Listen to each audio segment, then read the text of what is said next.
Welcome to the Backpack Show with Chris Brogan and Carrie O'Shea Gorgon, except Chris Brogan is like somewhere over the Atlantic right now because he had to take an unexpected trip.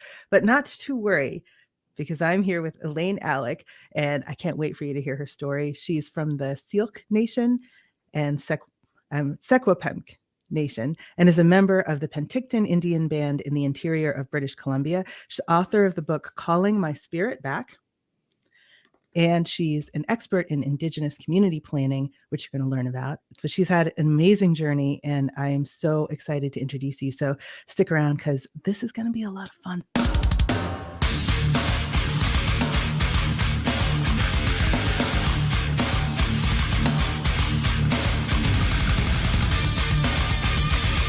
Backpack Show.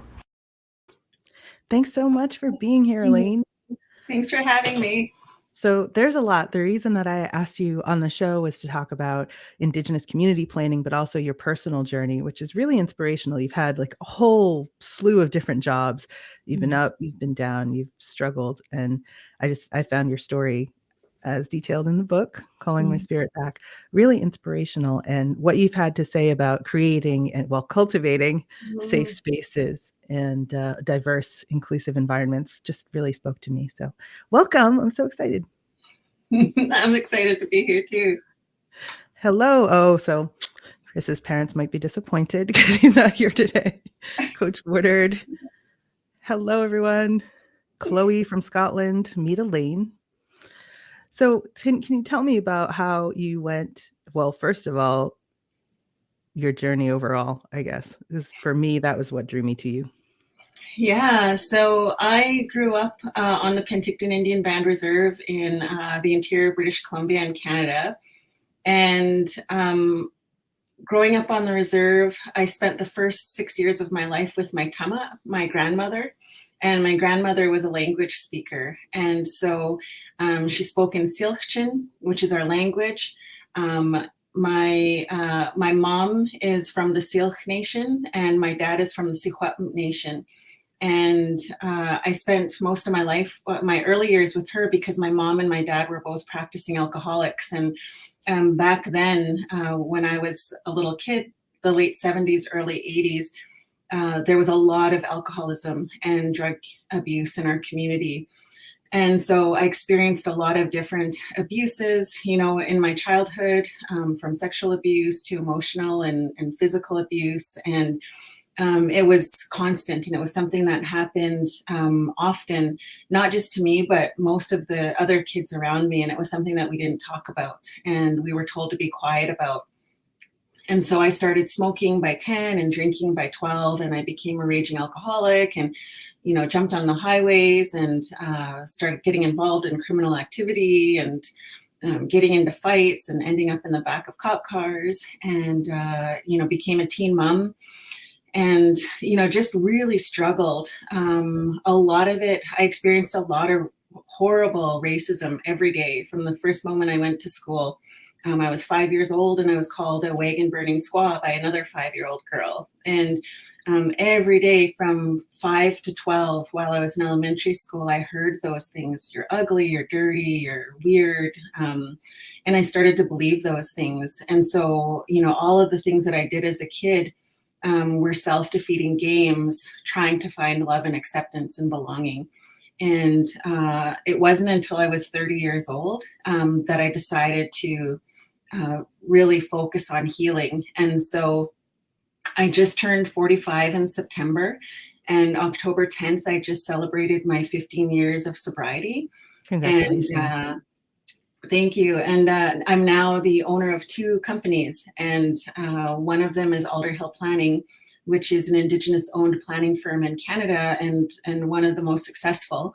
And we have about 18 full-time employees now, and our work takes us all across Canada with different companies and different levels of government, working on a whole bunch of different types of planning, whether it's community planning, strategic planning, land use planning. We do a lot of that work. We do a lot of work with There's a Yeah, lot. change. Yeah, lots, tons. So yeah, moving from that to where I am today was a huge journey, and I feel like I've lived about half a dozen different lives. I wanted to come back to something you mentioned in the very beginning, how your grandmother was a language speaker, because a lot of people raised, not familiar with First Nation history won't understand what risks were involved in that for her and Mhm. how potentially dangerous it could have been. Yeah, yeah. It wasn't until I was 30 that I learned what residential schools were. And I didn't learn what happened in residential schools until I was 30, and I sat in a circle and we were doing a healing circle with elders and youth, and the elders told us about their experience at residential school, where as children between the ages of 3 to 18, they were forcibly removed by the government and the RCMP and taken to residential schools where they were forced to cut their hair and learn English, and were severely punished for speaking their own language, and severely beaten and punished. A lot of kids tell stories about the priests and nuns taking their tongues and pricking them with hot needles to stop them from speaking the language. And so my tama was a rebel, because we weren't even allowed to gather in groups of more than 3. So it was illegal for our people to gather in groups of more than 3 and practice our culture. And so all of that, practicing our ceremony and going to ceremony and gathering like that and speaking our language was punishable. And so I didn't realize that by my tama teaching me those things that, she was going against, that a lot of grandparents and parents who went to residential school, they wouldn't teach their kids the language because they were afraid that their children would be punished. But my tama knew that it was important for us to know who we were, that it was part of our identity. And if we knew who we were, then we would never be lost. Because my tama used to say that, if we don't know our language, if we don't know where we're from, if we don't know the stories of the land, then we're just like everybody else, and we come from something deeper than that, and we always have to remember who we are. So yeah, I learned some of the language growing up. She only spoke the language, and so yeah, I didn't realize that not everybody learned that. I didn't realize how lucky I was until I started to hear stories about residential schools. And the last residential school didn't shut down until the 80s. And my mom and my dad both went to residential schools in BC. That's not so very long ago. I think people sometimes feel like it was ancient, but Yeah. not so. So when did you first undertake to write a book, and was the experience difficult, kind of reliving that trauma? Yeah, well, my elementary school teacher told me I was a really good writer and I should be a writer. And when I told my mom that, my mom said, "No, writers don't make any money. You should go." I mean, she's not wrong. Yeah.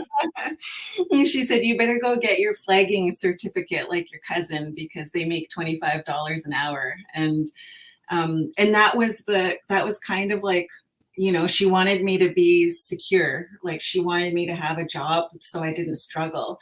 And so I always wanted to be a writer, and I started writing this book when I was probably in my early 20s, and I had a goal to write it by the time I was 35 and have it published. I didn't publish it until I was 40 something. I was back in July 2020 was when I published this book. And it was really hard. I think if I would have released it in my 20s, it would have been a completely different book. It was coming from a lot of anger and pain and hurt.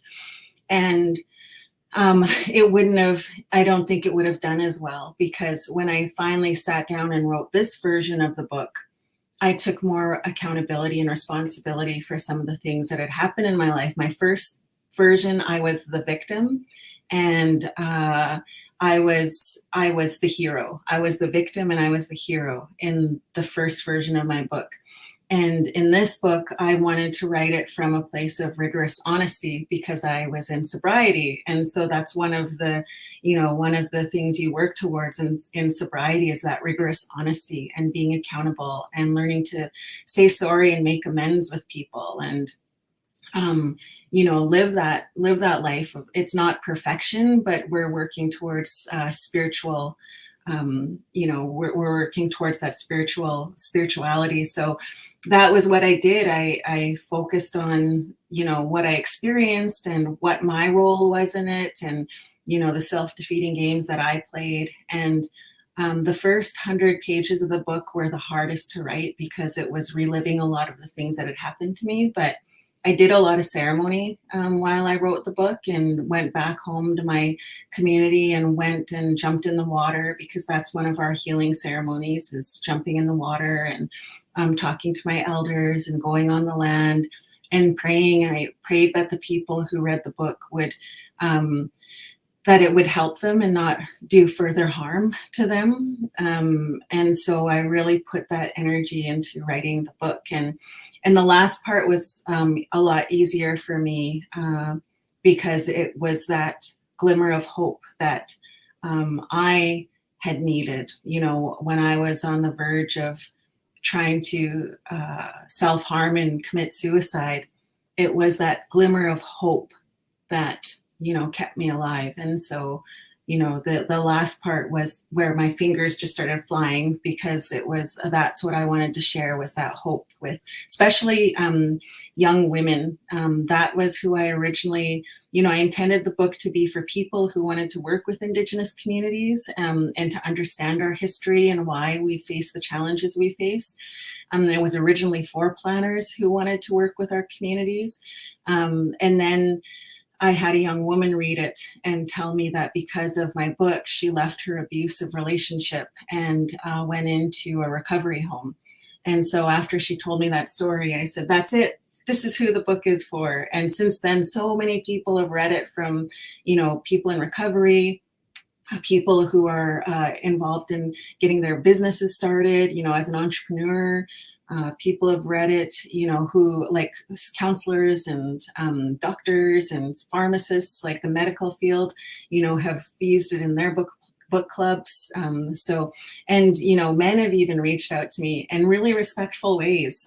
I've been really lucky that I haven't received a lot of, really bad messages or things like that. Like the messages that I've received have been really supportive and really respectful. So I've been really lucky.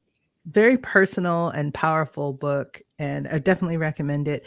When reading it, though, I wasn't like, this person should get into government planning. How did that happen? I didn't think I was a planner either.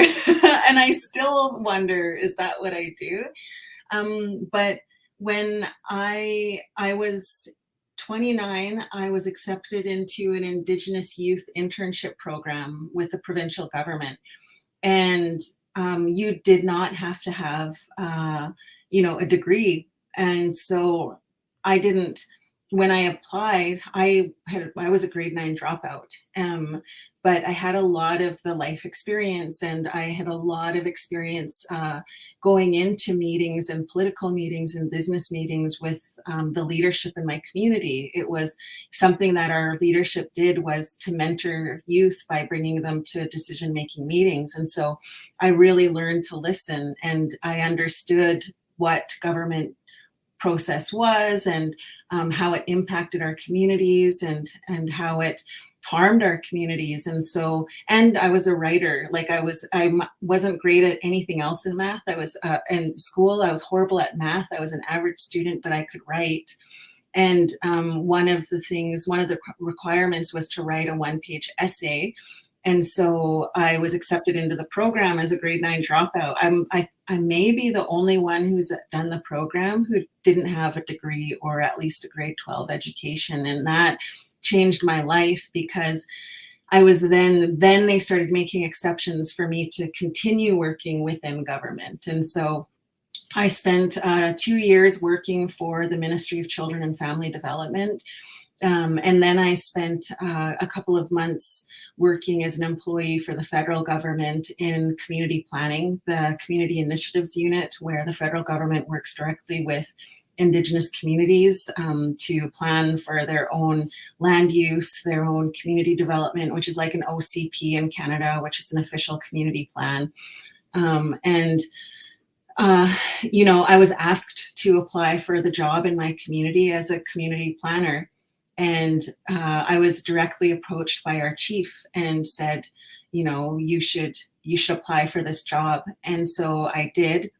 And the only skill I brought at the time was my ability to write, my ability to listen, and my ability to connect with members in my community. And so that's what I did. I went visiting, sometimes door to door, sometimes, at the community hall and family meetings, and just capturing the voices of everybody in our community, from children. I'd go to the elementary schools and ask them what their vision of our community was, and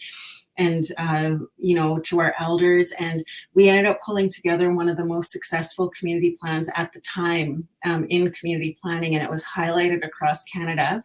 And it was one of the only plans done by our own people without hiring outside consultants. And so it was highlighted. And then I started getting calls, and I shared the journey with Chris Derickson and Jessie Hemphill, who are now my partners with Alderhill Planning.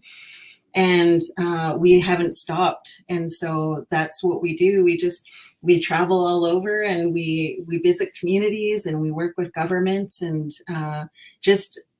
doing a lot of dreaming and visioning, and hearing everybody's voices, which is... You're like Erin Brockovich. Yeah. Knocking on doors. Chloe says, hope is such a beautiful gift to share, especially when you had to dig in and find it yourself. Yeah. Coach Woodard agrees. I just wanted to say hi to Carl over in Virginia. So it sounds like, so if you were to think about what working with government agencies is like, it would sound like dry, dusty work. But when you're talking about it, there's life and heart and community in it. So what makes for, like, when you're trying to build a community, what makes for an inclusive community? Like, you've talked before about cultivating safe spaces versus creating safe spaces. So what is the difference? Yeah, we do planning beyond just our Indigenous communities. We do planning with everybody. And,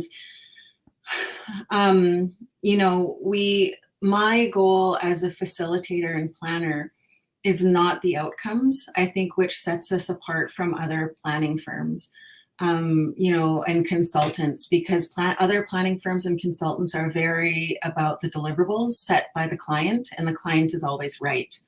And they will do whatever the client wants you to get done in order to get the job done. Whereas our company, we are constantly challenging the client to be uncomfortable. And if we see that they're tokenizing us, we will say it out loud, and we will say, this work is BS. This is not meaningful inclusion. This is the approach we'd like to see. Because there's inclusion, and then there's, real meaningful inclusion. And, my goal is to cultivate safe spaces. And I say cultivate, not create, because I cannot guarantee a safe space. I don't know, what triggers people. I don't know their stories. And so I can't create a safe space. But I can ask everybody that's a part of the process to help cultivate a safe space by using the same protocols to do the work. And some of those protocols are to listen with discipline to everybody in the space, everybody in this meeting. And the challenge is to listen with discipline without judging what they're saying as right or wrong, good or bad. And to listen with discipline even to the people that they don't like. It doesn't mean you have to agree with it. It just means you have to listen to the information, because the more information we have, the better decisions we make. The more we're able to identify things that might pop up on the journey.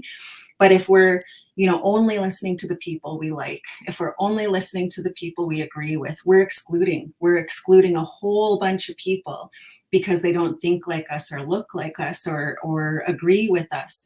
And that's unlearning, that white supremacy characteristic that's embedded in us from the moment we step foot in school.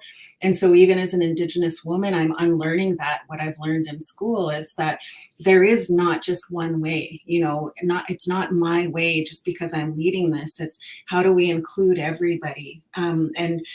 And so being open to those voices, and even people who've been in positions of power and privilege for a long time, even if it's somebody, when people reclaim space, when women reclaim space from men, it's like, move out of the way now. You've been there long enough. I'm going to be here now.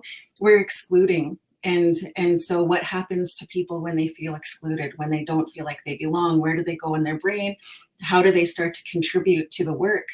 And so putting protocols in place to cultivate safe spaces, because when people feel like they're excluded, like they're not connected, like they're not safe, they move to the lower part of their brain where they don't contribute in a meaningful way, where they are angry and mad and they act like a problem, they're negative. They quiet quit. Yeah, they quiet, like it's just, and then they become that problem, right? And we call them bullies, or we push them out, and then it gets worse. And so how can we include everybody into the space, and listen? Even people who've been there for a long time deserve to be in those spaces as well, because it's about moving away from that scarcity mindset, that there's room for everybody. And the only way we're going to move through this is to hear the voices of everybody. And I think we've seen, what's happened when we've excluded people from the pandemic, what happens, the anger and the fear.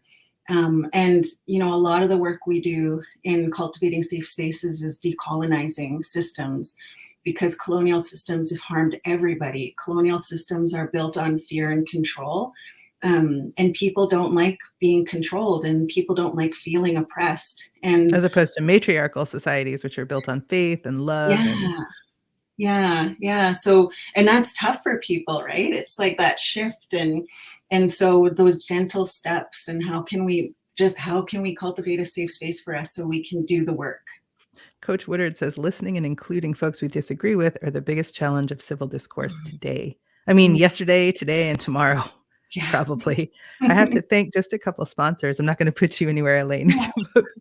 If you would like to have a show like this one, you can. It's really easy. Just find your own Indigenous community planning expert and author and book them. cbrogan.net/StreamYard gets you like a special free trial. Castos.com is the power behind our audio version of the show. So it makes it stupid easy to have a podcast. That's true because Chris does it. I don't do that part. So it has to be easy. If you'd like a .online domain, you can get that at cbrogan.net/online. Just make sure that you use the code Chris in all caps. I don't know why it's all caps, like somebody else has the lowercase or something. I'm not like 100% sure on that.